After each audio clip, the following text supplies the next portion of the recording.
Aldez aurretik, hasi aurretik, aipamen bat egin nahiko genuke Arangoitin egondako eraso fasistaren inguruan, ez?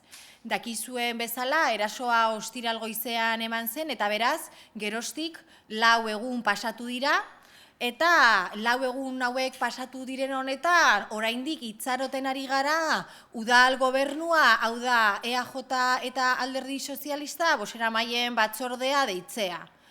Guk uste dugu, EH Bilduko kideok uste dugu, alde batetik ulertezina eta onartezina dela 4 egunen ostean oraindik pronunziamendu instituzional hau itxaroten egotea.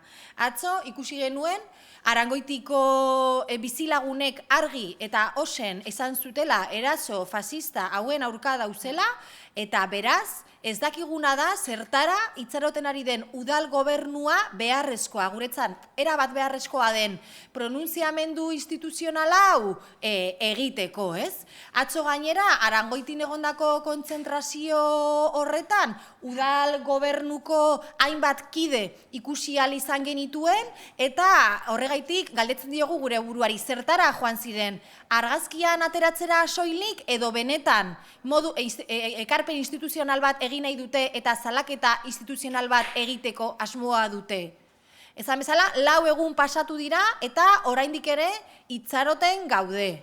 Ikusiko dugu, ea deitzen duten ala ez.